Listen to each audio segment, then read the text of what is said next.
بسم اللہ الرحمن الرحیم ایاک نعبد و ایاک نستعین۔ آج انشاءاللہ 28 روزہ ہے۔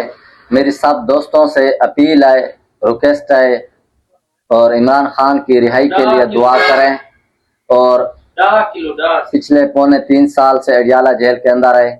عافیہ صدیقی کے بارے میں بھی اپیل کرتا ہوں، اس کے لیے دعا کریں، وہ جو ہے عافیہ صدیقی کی بھی رہائی ہو جائے۔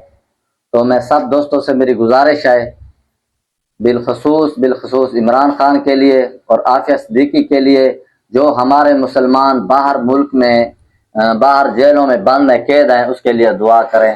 اللہ تعالیٰ عمران خان کی رہائی عطا فرمائے اور عافیہ صدیقی کی رہائی عطا فرمائے۔ سب دوستوں سے میری اپیل ہے، اس ماہ رمضان کے صدقے میرا اللہ اس کی رہائی عطا فرما۔ یا اللہ یا اللہ جتنے اس دنیا صغیرہ کبیرہ گناہوں کی مغفرت عطا فرما۔ یا رب کریم ذات، یا اللہ جسے جتنے بھی اس دنیا سے رخصت ہو گئے اس کو مغفرت عطا فرما۔ عمران خان کی رہائی عطا فرما اور عافیہ صدیقی کی بھی رہائی عطا فرما میرا اللہ۔ جو باہر ملک جیلوں میں بند ہیں اس کی بھی رہائی عطا فرما میرا اللہ۔ اللہ غزہ کے مسلمانوں کی بھی حفاظت عطا فرما، ایران کی بھی حفاظت عطا فرما۔ اللہ مسلمان ممالک ہیں اس کی حفاظت عطا فرما اور اسے ہمیں پیار محبت اتفاق عطا فرما۔ اللہم ربنا آتنا فی الدنیا حسنۃ وفی الآخرۃ حسنۃ وقنا عذاب النار اجمعین۔